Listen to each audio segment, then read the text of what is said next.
ابھی تک ہمارا چینل سبسکرائب نہیں کیا تو فوراً سبسکرائب کیجئے، ساتھ ہی بیل آئیکن پر کلک کریں تاکہ مزید آنے والی ویڈیو جو ہم وقتاً فوقتاً آپ کے لیے اس چینل پر اپلوڈ کرتے ہیں وہ آپ کو وقت پر ملتی رہیں۔ نحمده ونصلي على رسوله الكريم، اما بعد فاعوذ بالله من الشيطان الرجيم، بسم الله الرحمن الرحيم، الذين يؤمنون بالغيب ويقيمون الصلاة ومما رزقناهم ينفقون، صدق الله العظيم۔ وقال النبي صلى الله تعالى عليه وآله وسلم: من ترك الصلاة متعمدا فقد كفر، او كما قال عليه الصلاة والسلام۔ بزرگان محترم، میرے دینی و ایمانی بھائیوں،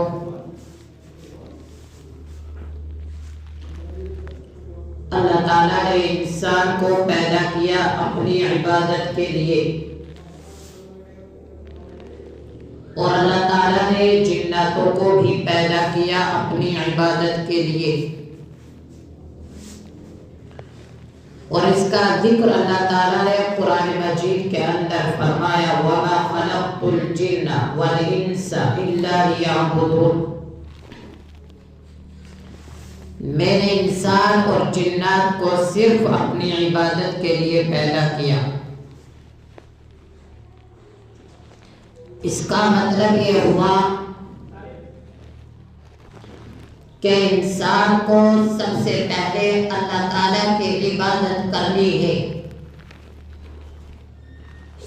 انسان کو سب سے پہلے اللہ تعالیٰ کا تابعدار بننا ہے،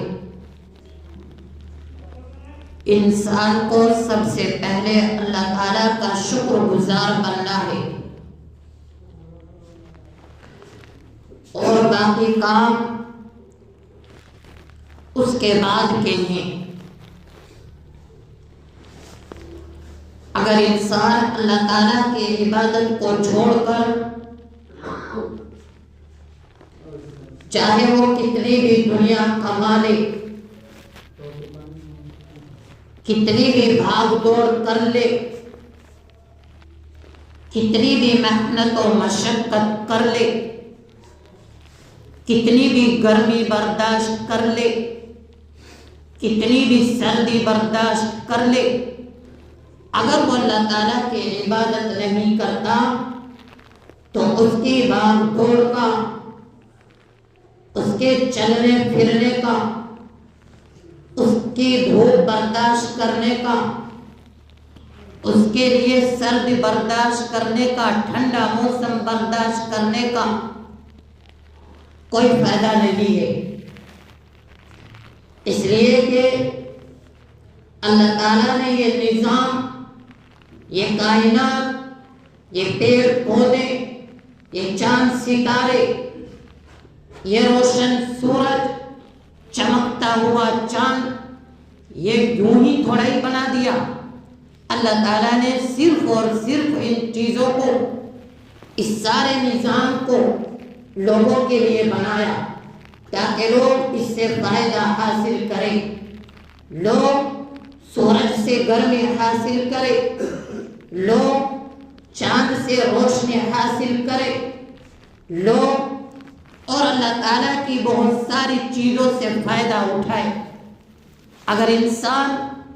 جو چیزیں اس کے تابع کی گئی، اگر انسان خود اس کے تابع ہو گیا تو اس کا مطلب یہ ہوا کہ جس گاڑی پر انسان سفر کرتا ہے، چلتا ہے، وہ گاڑی انسان کے تابع نہیں بلکہ انسان اس کے تابع ہے۔ مطلب یہ ہوا کہ انسان اس کو نہیں چلا رہا بلکہ گاڑی انسان کو چلا رہی ہے۔ مال و دولت انسان حاصل نہیں کر رہا بلکہ مال و دولت انسانیت کو حاصل کر رہی ہے۔ اسی کی وجہ سے نہ اس کو نماز فجر کا معلوم، نہ نماز ظہر کا معلوم، نہ نماز عصر کا کچھ پتہ، نہ نماز مغرب کا کچھ پتہ، نہ نماز عشاء کا کچھ پتہ، اس لیے کہ اس نے اپنا اوڑھنا اور بچھونا اسی مال و دولت کو سمجھ رکھا ہے۔ اور نماز چھوڑنے کی وجہ سے ہی شراب عام ہے، زنا عام ہے، قرآنیت خوب پھیلی ہوئی ہے، غیبتیں خوب ہو رہی ہیں، ایک دوسرے کا حق خوب مارا جا رہا ہے، اور یہاں تک ہو رہا ہے کہ ناحق قتل و غارت گری ہو رہی ہے۔ اس لیے کہ ہمیں اللہ تعالیٰ کی عبادت کرنی تھی، جب ہم نے طریقہ الٹا اختیار کیا تو نتیجہ الٹا نکلا، اس کے ثمرات الٹے نظر آنے لگے۔ ورنہ وہ قوم کہ جس کو یہ کہا گیا ہو کہ اس کو نمازوں کی پابندی کرنی ہے، جس قوم کو یہ کہا گیا ہو کہ اس کو مسجد کو اللہ تعالیٰ کا گھر سمجھنا ہے، اگر ایسا نہ ہوتا تو پھر اللہ تعالیٰ یہ کیوں کہتا فویل للمصلین الذین هم عن صلاتهم ساہون، ہلاکت ہے ان لوگوں کے لیے کہ جو نمازوں کو جان بوجھ کر چھوڑتے ہیں، سستی برتتے ہیں۔ جبکہ یہ آیت منافقین کے بارے میں نازل ہوئی ہے کہ منافقین کی حالت یہ ہے کہ وہ جب اکیلے میں ہوتے ہیں تو نماز نہیں پڑھتے، اور جب وہ سب کے سامنے ہوتے ہیں تو بڑی لمبی لمبی نیتیں باندھتے ہیں، اور وہ دکھلاوا کرتے ہیں، جس کو قرآن کریم میں الذین هم یراؤون کہا گیا ہے۔ اگر دیکھا جائے تو کیا آج ہم لوگوں کا رویہ اور طریقہ یہی نہیں ہے کہ جب تھوڑی سی سردی تیز ہوتی ہے تو ہم گھر سے نہیں نکل پاتے، اور جب گرمی تیز ہوتی ہے تو ہم گھر سے نہیں نکل پاتے، اور جب ہمارے ہلکی پھلکی سی چوٹ لگ جاتی ہے تو ہم نماز چھوڑ دیتے ہیں، اپنے گھر کے کاموں کو نہیں چھوڑتے، کوئی اپنی دکان پر جانا ناگا نہیں کرتا۔ اگر ہمیں کو کہیں پر سفر کرنا ہو اور ہمیں معلوم ہو کہ فلاں اسٹیشن سے ہماری ٹرین کا ٹائم 2 بجے کا ہے، تو چاہے بارش ہو، چاہے کچھ بھی ہو، چاہے تیز آندھی ہو، لیکن ہم اس ٹرین کو پکڑنے کے لیے لاکھ کوششیں کرتے ہیں، اس لیے کہ ہم نے اس میں پیسے لگائے ہیں، اور ہم یہ سوچتے ہیں کہ کہیں وہ ٹرین چھوٹ نہ جائے، اس لیے کہ اس کے پیچھے ہماری غرض ہے۔ لیکن نماز کے لیے ہم ایسا نہیں کرتے۔ جبکہ اللہ تعالیٰ نے قرآن کریم میں کئی جگہوں پر یہی ارشاد فرمایا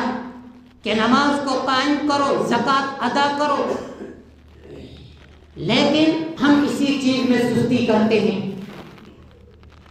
اور ہمارا حال یہیں تک محدود نہیں، بلکہ ہمارا حال یہ ہے کہ اذان کب ہوئی کچھ معلوم نہیں، بڑی بڑی مساجد خالی پڑی ہوئی ہے، مساجد خوب اچھی ہے، خوب پھول والی ٹائلیں لگی ہوئی ہے، خوب اچھے قسم کے پتھر ہیں، لیکن نمازیوں سے خالی ہے۔ اور یہی نہیں،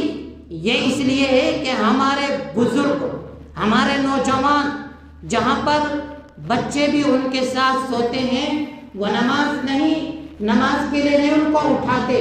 اس لیے کہ ان کی ہمت اور جرأت نہیں ہے، اس لیے کہ وہ خود نماز نہیں پڑھتے۔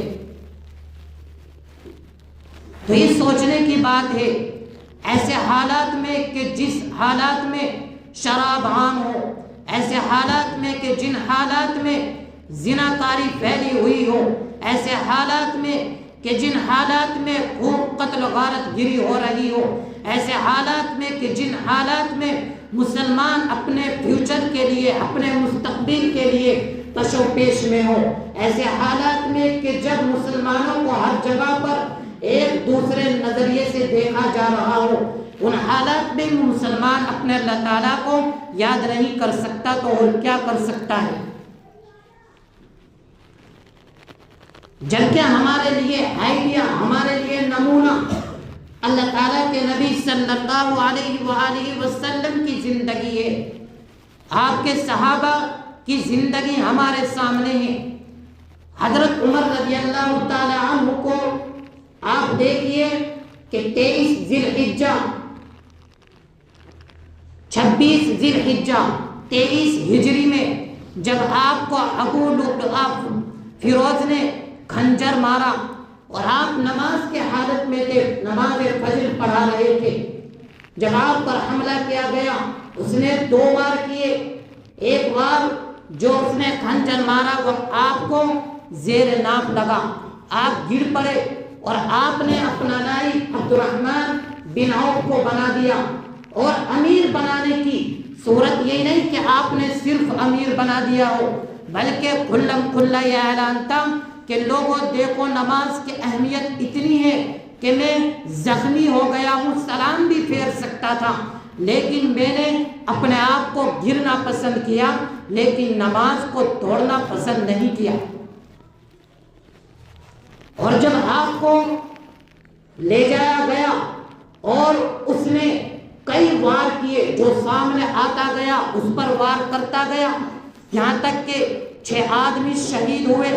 جب آپ کو گھر پر لے گیا گیا تو آپ کو جب ہوش آتا، کبھی ہوش آتا کبھی بے ہوش ہوتے، جیسے یہ آپ کو ہوش آتا تو آپ کو بتلایا جاتا کہ نماز کا وقت ہو گیا ہے، تو آپ یہ کہتے کہ ہاں، جو آدمی نماز نہ پڑھے اسلام میں اس کا کوئی حصہ نہیں۔ یعنی اگر آپ چاہتے وقت کے بادشاہ، وقت کے امیر، کہتی کسی کی ہمت جو آپ کو یہ کہہ سکتا ہو کہ نماز کیوں نہیں پڑھی، لیکن آخرکار آپ کو کس کا ڈر تھا؟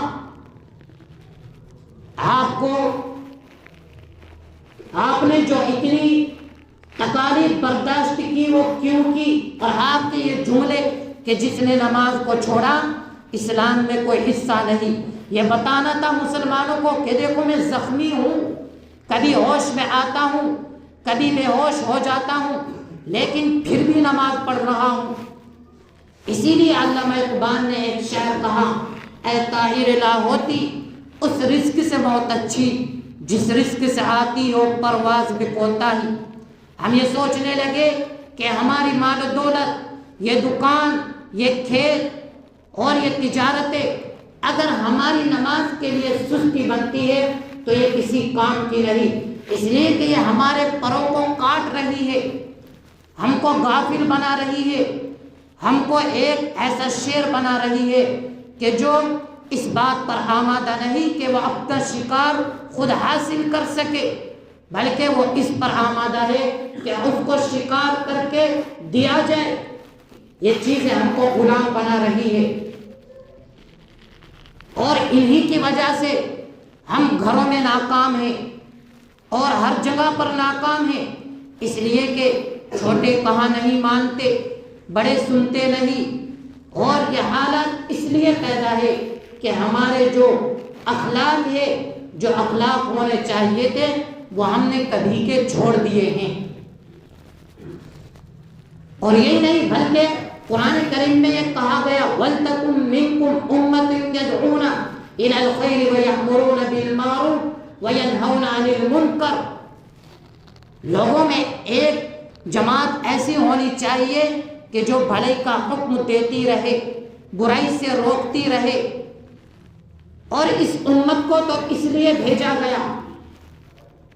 اللہ تعالیٰ کے نبی صلی اللہ علیہ وآلہ وسلم کو دنیا کے اندر کیوں بھیجا گیا؟ کیا حالات تھے، کیسی زندگی گزار رہے تھے؟ زمانے جاہلیت میں لوگوں کا کیا حال تھا؟ وہ دیکھنے میں انسان نظر آتے تھے لیکن ان کی زندگی جو تھی وہ جانور کیسی تھی؟ چلتے پھرتے انسان نظر آتے تھے لیکن ان کی زندگی نہیں تھی۔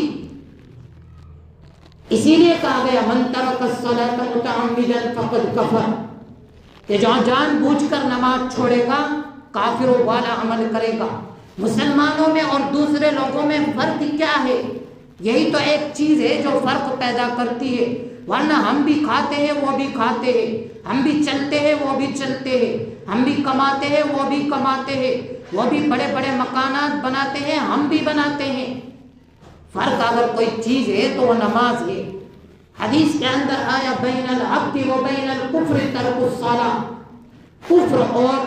دین کے درمیان جو فرق پیدا کرنے والی چیز ہے وہ صرف اور صرف نماز ہے۔ اللہ تعالیٰ ہم تمام کو نماز کی توفیق عطا فرمائے اور پابندی کرنے کی توفیق عطا فرمائے۔ وآخر دعوانا الحمدللہ رب العالمین۔